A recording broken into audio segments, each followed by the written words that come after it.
السلام علیکم، آپ دیکھ رہے ہیں وائس آف راولاکوٹ۔ راولاکوٹ کی نوائی علاقہ پانیولہ ڈنڈ سیدہ میں سابق پولیس اہلکار سید خلیق حسین شاہ کی موت ایک معمہ بن گئی۔ گزشتہ شب سید خلیق حسین شاہ ڈنڈ سیدہ اپنے گاؤں میں اپنے ہی مکان پر مردہ حالت میں پائے گئے۔ کہا جاتا ہے کہ جب ان کی فیملی نے صبح کمرے کا دروازہ کھولا تو ان کی جو ڈیڈ باڈی تھی وہ پنکھے کے ساتھ لٹک رہی تھی۔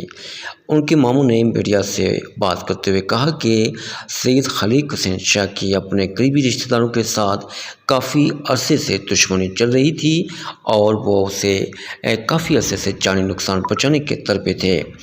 جب ہم نے سید خلیق حسین شاہ کی ڈیڈ باڈی کو دیکھا تو وہ پنکھے کے ساتھ لٹک رہی تھی۔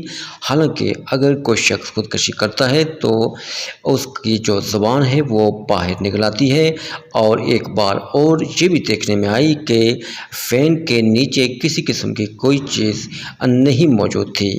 گویا کہ یہ ایک معمہ بن گیا ہے کہ اگر سید خلیق حسین شاہ نے اپنے آپ کو پنکھے کے ساتھ فین کے ساتھ ہینگ کیا تو وہ کس چیز پر چڑھ کر اس نے اپنے آپ کو پنکھے کے ساتھ لٹکایا۔ تاہم پولیس نے ابتدائی تفتیش کا سلسلہ شروع کر دیا ہے اور جلد سنسنی خیز انکشافات سامنے آئیں گی جو آپ کے ساتھ شیئر کیے جائیں گے۔